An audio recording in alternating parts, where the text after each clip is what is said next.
Well, welcome back to the Revealed Report. I am your host, John Wilson. I'm so glad that you decided to join me tonight on this live edition of the Revealed Report. Well, we are having so much fun here at the Revealed Radio Network. We have added some podcasts to this network, as some of you may have seen. Strength to Carry Through with Kayla Skinner debuted yesterday at 4:30 p.m. and today at 4:30 p.m. was the Firm Foundation with Austin Skinner. Great podcast. This Saturday at 10 a.m. is the debut of the Biblical American Kids podcast with Camden J. Wilson. Then at 11 a.m. is the debut of Get in the Game with Jesus with Levi Nathaniel Wilson. And then, of course, 8 o'clock Saturday night is the Revealed Kids Bedtime Stories. In addition to that, we do have the Revealed Kids Bedtime Stories book coming out, and it's scheduled to be released on October 31st, Halloween Day. What the world would call Halloween Day. That is the day that we are debuting the Revealed Kids Bedtime Stories. I also have two more books that are coming out, releasing November 1st of this year. It is A Living Sacrifice, God's Blueprint for Real Revival, and Blessed and Broke, How a Nation Lost God and Gained Debt, and How We Can Be Restored. So be on the lookout for those things. Also, we are so thankful for everybody that purchased the Final Flame and who has left us great reviews. Thank you so much for your kind support, those that pray for us. And I'm so glad for our fascistic friends that are here at your Gestapo news station, because we are sure making the radical left mad. I think I made Karen mad. She must have been out there at the No Kings protest and got upset about it. Nevertheless, it's been quite fun. We're having more fun than a human being ought to have. And so just so you know, they're going to make you aware that this is the home of the fascistic news. But I'm glad that they're coming by and dropping in and checking us out. So God bless them for taking time out of their busy day, or maybe not. Sounds like they got a lot of time to do nothing but try to shut down everybody that opposes them. But we're just going to keep talking because we're winning. We are winning. And speaking of winning, let's talk about a win. President Trump has another win as the Ninth Circuit Court of Appeals allows the National Guard to deploy to Portland. So it looks like it was more legal than what the radical left thought. See, the real truth of the matter is the radical left just likes lawlessness, like we've been saying ever since the second Revealed Report episode. They just like lawlessness. And the reason why they like lawlessness is because they want to uproot the system. Karl Marx talked about it. He talked about the fact that people are not just going to give up private property. They're not just going to let you redistribute their wealth. They're not just going to give up their kids to the state. They're not going to just give up their guns. They're not just going to give up Christianity and biblical principles and go in the church and these things. So you have to heat things up. And over time, you can begin to formulate a revolution against the system. Sometimes it can come dramatically fast, or sometimes it takes a little while to make it happen. And this is the Fabian Society idea. You just heat up the world, keep hammering it, and reshape it to the new world order that you have. And that's really what the No Kings protest is all about. It's not really about protesting Donald Trump. They're trying to push this in every nation. They're trying to push this all over the world because they have a globalized mission. It was called UN 2030, the Great Reset. It was originally Agenda 21. It's also was called the Paris Climate Accord. It's a way of trying to build their globalized idea of ESG scoring, and they're going to get rid of all the hatred and all of the calamity and issues and wars and rumors of wars and all injustices and all world hunger by just making enough laws and trying to legislate that into your heart and redistribute your wealth. And all of a sudden, you're going to have a life heart transformation, and everybody's going to sing Kumbaya and get along. Really what they're saying is, we want you to accept our ideas, and we're not willing to negotiate with you at the table. This is why we do not negotiate with the radical left, because the moment that we shake their hands and make any form of a deal, they want to pull our hand and run us over the cliff with them into their dystopian hell, which, by the way, is why we should not be negotiating with terrorists. Now, I told you that I supported Donald Trump's peace plan in Gaza, but I told you I support it cautiously, and I celebrate cautiously because I do not trust Hamas. I do not trust terrorists. This has been going on over and over again. It's like we forget what happened 4 years ago, 5 years ago, 10 years ago. Hamas is a terrorist group, and Iran is not anybody that we should even be negotiating with either. They are sponsoring terrorism around the world. And the truth of the matter is, we shouldn't be trusting the Qataris to do all of that. Now, I believe that Trump is a businessman who's using the art of the deal trying to bring everybody to the table and negotiate with them. And I'm glad he's doing more than what anybody else has done. I have always supported the president in this. I still support the president in this. But I did tell you from the very outset, there's a few things I would do differently. And the reason I would do it differently is because I do not trust Hamas. I don't trust the Qataris. I don't trust any of them. And what I have found out is when you apply the heat, Hamas says, okay, we're going to play good for a little while. It's kind of like the kid that knows that he can probably get away with it again and again and again and again. I don't think President Trump is just going to let them continually get away with it. I believe he's one president that will take a stand and he will enforce some things. And we know that he doesn't have a problem going after terrorists. He's already proved that in his first presidency. And so, but there's concerns I have because, as you can see, Hamas broke the peace deal. They killed 2 IDF soldiers and they attacked other ones.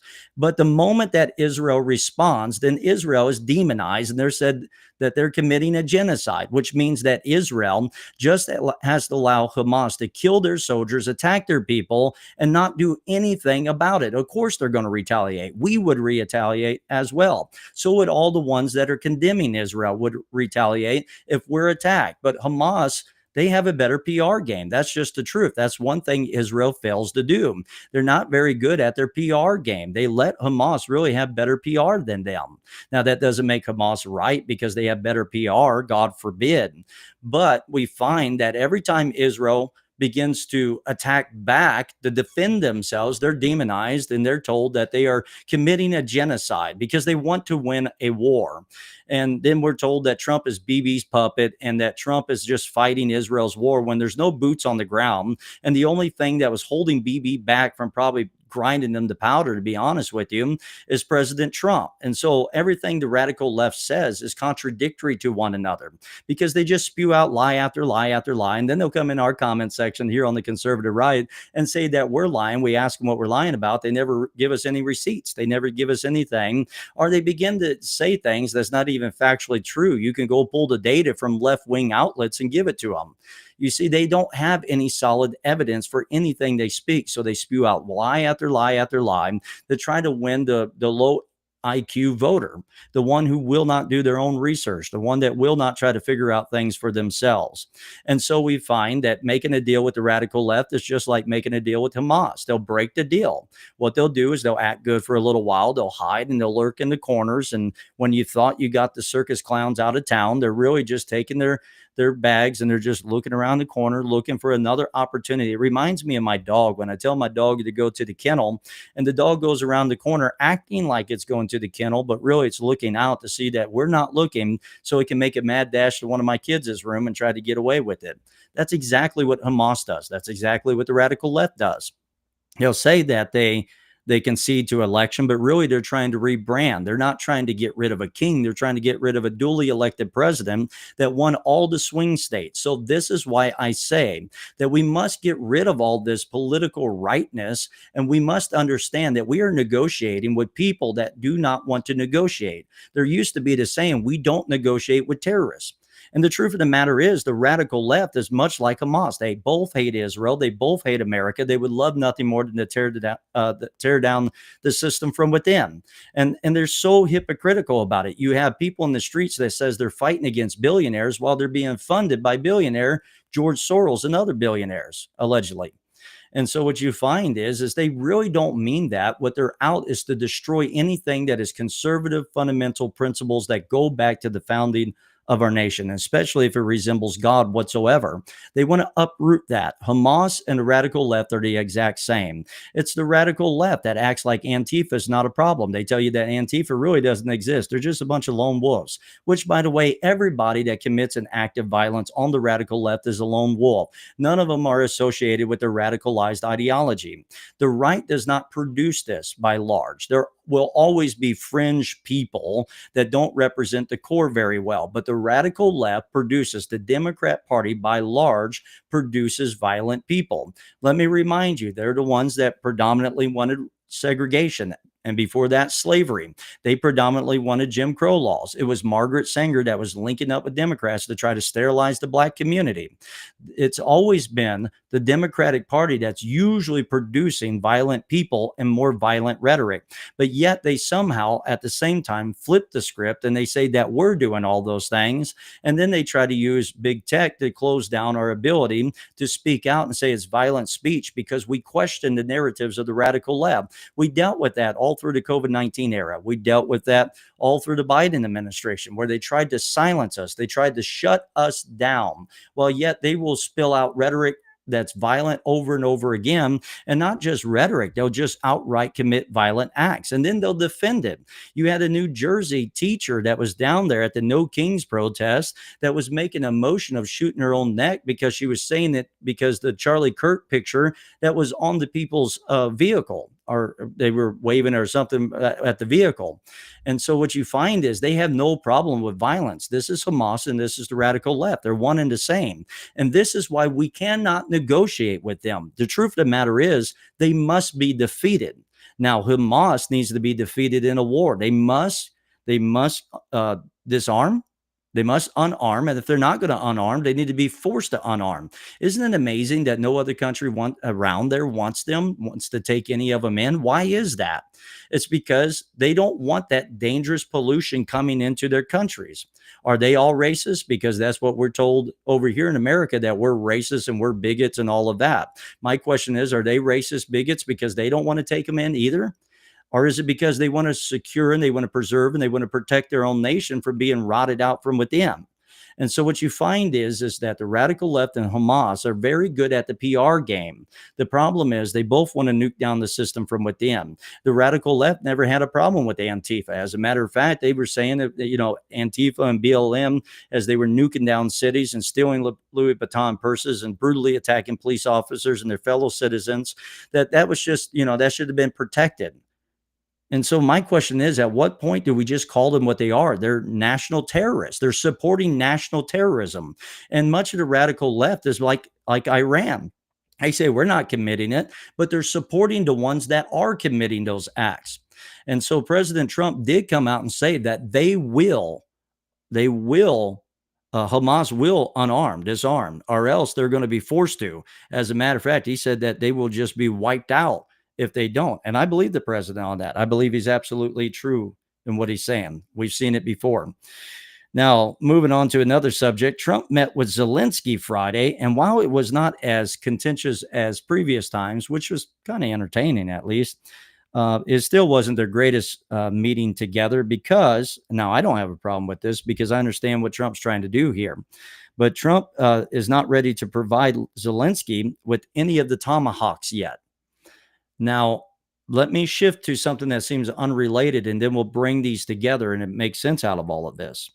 Because simultaneously, Trump brokers a deal with Australia over rare earth minerals. And I have a Revealed Dispatch article out from this morning that I would like to read to you.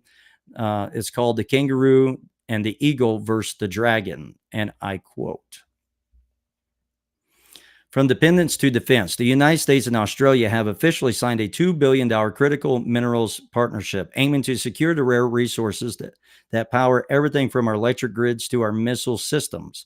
It's the first serious attempt in years to reduce our crippling dependence on China, a dependence so deep that our national security, economy, and energy future have all been tangled in Beijing's supply chains. The deal covers minerals like lithium, nickel, and cobalt, the lifeblood of the 21st century technology. Without them, your phone doesn't turn on, your car doesn't move, and your defense system doesn't launch. In other words, control the minerals, control the world." And this is going to go into the AI race that I talked about last week, and I'll talk about here momentarily again.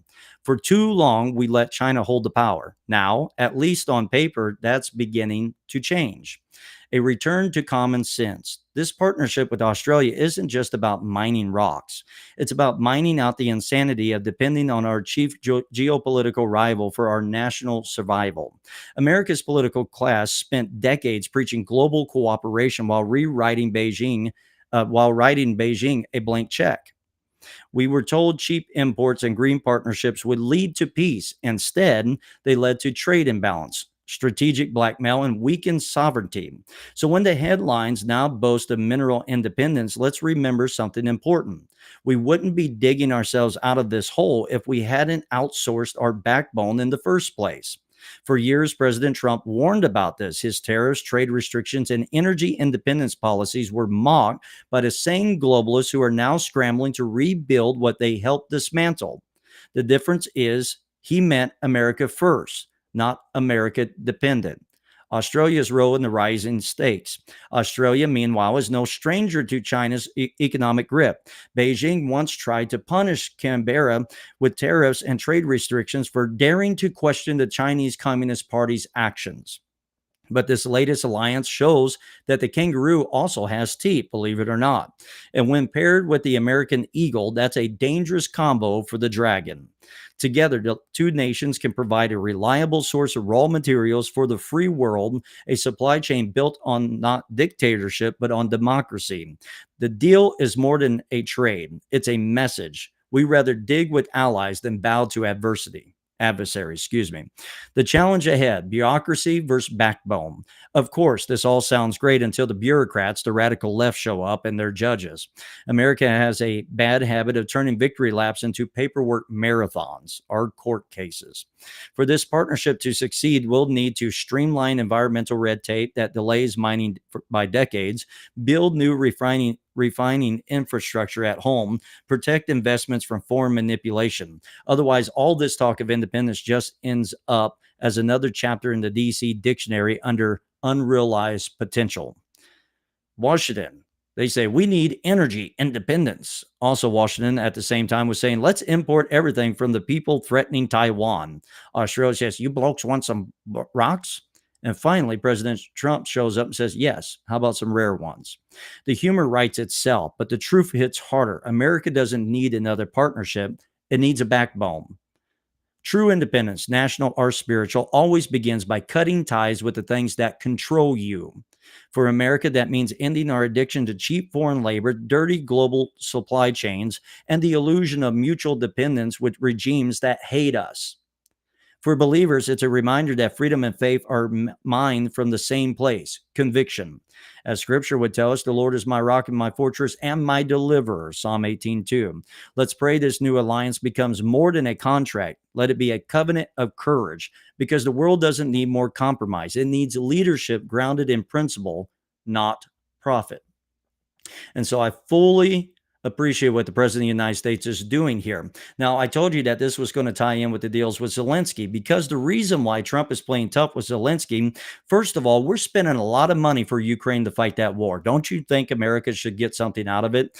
Because Trump is not American isolationist. He's America first. Now, I know among the so-called conservative right, there's now a movement that claims to be MAGA, but they're not MAGA, that are America isolationists. We are never good in a place of isolationism. We're not to be islands of our own. No man lives to himself. No man dies to himself. There is interconnectivity because we do have global trade, but we must know who's controlling the global trade and who's dictating the rules. And when there's bad actors and bad players, we cannot let them be incentivized to keep doing such. When you have China that's doing currency manipulation and they're tariffing, and yet we are called evil. Trump is called evil for this. Now, on the conservative right, you have some that claim to be MAGA that have become America isolationists, and they want to cut off everybody else.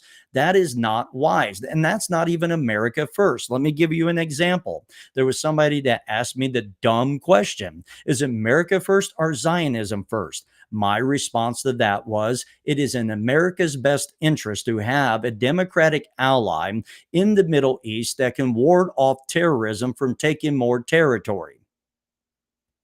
So therefore, it is in America's best interest. That is America first, because you don't let the enemy take over all this other territory and think it's never going to try to show up at your doorstep. That's what Adolf Hitler was trying to do. He was trying to take more territory so he eventually could turn on us in the West. This is what Antiochus, the very Antichrist prototype, did. He was taking over territory everywhere else, but he always had the glorious land in his mind, in his heart, and in his desire. He always wanted to take what was belonging to God's people. Now, you don't let your enemies take over more territory, gain more power, more control, and then eventually turn on you. You must stop it where it's at.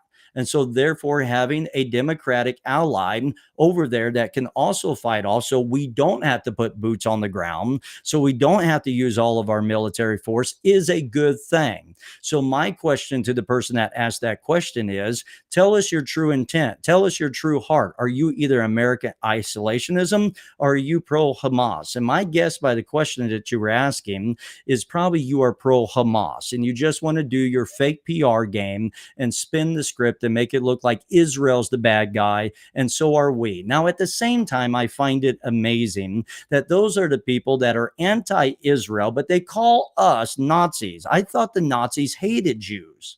I thought it was the Nazis that wanted to exterminate the Jews. And yet, somehow, we are pro Israel. And yet, at the same time, we are fascistic Nazis. Somebody make sense out of this to me, please. Because the last I checked, Hamas resembles the Nazis more than anybody else. And there they are supporting Hamas against Israel and calling us the Nazis. This is the wacko thinking of today's radical left, because it doesn't have to be grounded in truth, because they don't even know truth. They don't even know history. They take history by sound bites and they think they know something. Like somebody that was one time, my wife was laughing. There was somebody that was at Chick-fil-A and he was upset that Chick-fil-A is closed down on Sunday. And he said, "This is Marxism." Doesn't Chick-fil-A closes on Sunday to honor church? Marx hated church. This is how uneducated so many people have become, and the mainstream media plays on that, messes with their mind, pollutes their mind, and turns them from the truth. Somehow now we can be called Nazis and support Israel. Tell me how that works, please. Somebody explain that to me. And so they don't even make sense in their argument. It's so inconsistent, because that's the radical left. The only thing they're consistent about is what they hate. They're not consistent in anything else. They're fluid, just like their gender, just like their personal pronouns. Everything's fluid. There's nothing concrete, because the truth of the matter is they redefine the language all the time to control the narrative and to control the culture. That's what they do. And so the reason why Trump is being strong with Zelensky is because it's also the brokering of a deal, because it is in America's best interest, because Ukraine has rare earth minerals. Now, why is rare earth minerals so important? Now, there was some that said Donald Trump is just trying to be like Adolf Hitler and take more territory because he's trying to get Greenland. What they don't understand is he was actually trying to broker a deal to get Greenland for two purposes. It wasn't just for imperialism, expansion. It was because they have rare earth minerals and we can supply them benefits for them. And I know a lot of people in Canada that would love nothing more than become the 51st state of the United States of America and get out from that craziness up there. It would be in Greenland's best interest, but yet at the same time, it would be in America's best interest, because we would get our hands on those rare earth minerals. Why is the rare earth mineral so important? Yes, it does control your vehicles. Yes, it does control your cell phone, even your microwaves. But that's not really the biggest reason why we need the rare earth minerals. The biggest reason why we need rare earth minerals is to win the AI race. And I did an episode on this last week, and I would behoove you to go and check it out. The reason why we must win the AI race, and I know that there are concerns with AI. I have personal concerns with AI as well, but we must win the AI race, because whoever wins the AI race is going to control the future. They're going to be the superpower of the world. And right now, China seems to be leading in that very race. And we don't want China to be the leader of all that. Now, that's where I do have concerns when negotiating with terrorist type of people, because the reason why China is so strong as they are is because America thought when we bring them into the world trade, they'll get rid of communism. All they did is rebrand communism by calling it the People's Republic of China, which is just now wealthy communism. And now they're winning, it seems like, in the AI race, as far as everything I can read and see and everything I can research and dig up.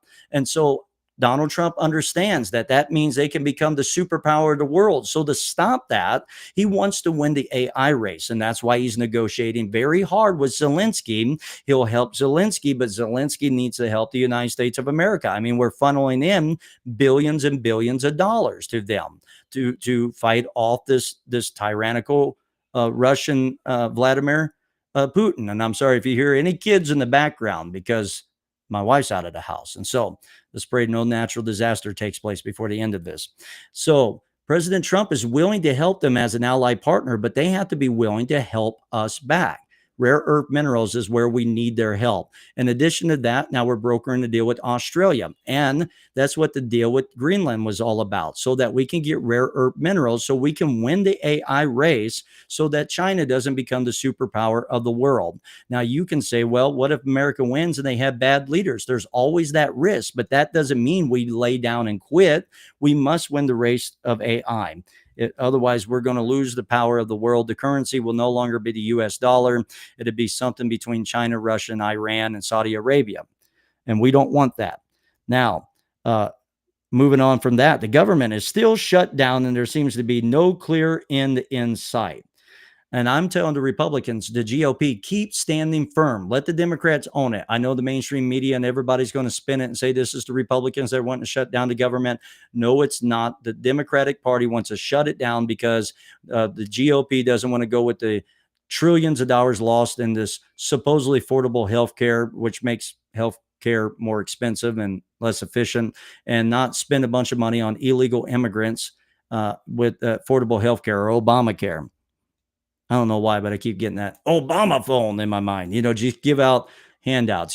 This is the radical left. They win elections by being Santa Claus. Just give out gifts all the time and you can win elections. It's hard to compete with Santa Claus. That was a Rush Limbaugh statement from years ago. And so Trump and the GOP, what they need to do, and this is what I think they're probably doing, is they need to find out what are the essential services and shave off everything but those essential services, and then go out and show the general public how much tax dollars are being saved because of the shutdown, and getting down to the bare necessities and slimming down the bloated Washington, to slim down the Leviathan in Washington, to get all these unelected bureaucrats out of Washington and cut. And if you do that, you can cut regulations and you can make a more efficient nation, and you can bring the power from the federal level back down to the state levels where it's supposed to be. And so you find that Trump is doing all these things simultaneously, and they seem unconnected from one another, but they're not. This is for the saving of the future of the United States of America. Now, I didn't say the soul of America or any of that, because I believe the Savior is Jesus Christ. So everybody, I would think, well, he's just supporting some Christian nationalism. No, I'm not.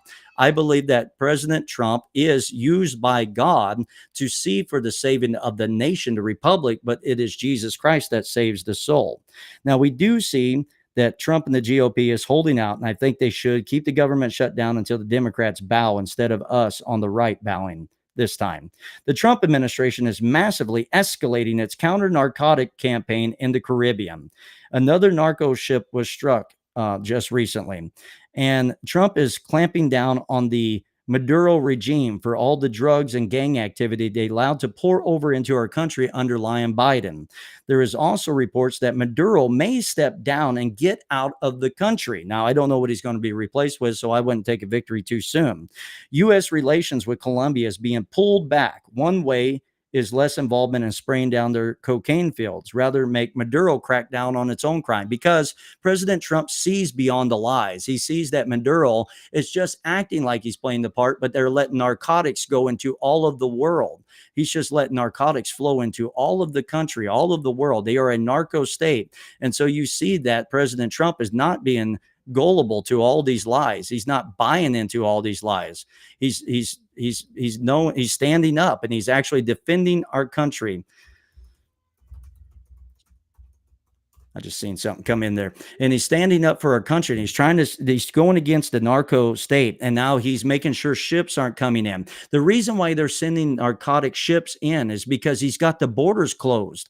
He's got the borders for the most part closed. Instead of smuggling up from down south of the border and coming in, now they're trying to bring it in through ships. That's how gang activity and drugs is trying to come in. And he's eliminating that threat. Now, look at the radical left. They had no problem with narcotics coming into our country. They had no problem with criminals burning down our cities. They don't have a problem with crime and lawlessness because it supports their cause. And then they act like they're defending the Constitution, as if the Constitution was in support of criminal activity. That's exactly what it was not for. It's so that you don't infringe the rights of people that are law-abiding citizens. So we find that he is pulling back. Now, of course, the isolationists will probably come out and condemn him for that. So I thank God that the president of the United States is cracking down on crime. I thank God he's cracking down on Hamas. I thank God he's cracking down on the drug trafficking coming into our country. I'm glad he's trying to crack down on those that are gang people, that are trying to rape people, that are trying to send drugs here, that are murdering, brutally torturing people. I support the president of the United States, and I'm so very grateful that he's tough on crime. He's tough on Hamas. I thank God he's in place. Would I do some things different? Yes. I wouldn't negotiate with the terrorists, to be honest with you. I wouldn't at all. I don't think that that's going to be as successful as I want it to be, but I think he's doing more than anybody else has done. So I absolutely support the president of the United States in all of these things. Well, that's all the time we have for tonight. Thank you for tuning into this live edition of the Revealed Report. I know the church will be standing here tomorrow because Jesus said, upon this rock, I have built my church, and the gates of hell shall not prevail against it. But if the republic hasn't totally burned down by tomorrow, I'll see you tomorrow, America. I love you. God bless. Oh, by the way, tonight at 10 p.m., if you haven't noticed, last night we did it. We're doing it again tonight at 10 p.m. Central Standard Time. It will be a nightly prayer over America and a nightly sign off from the Revealed Radio Network. God bless you, America. Have a great night.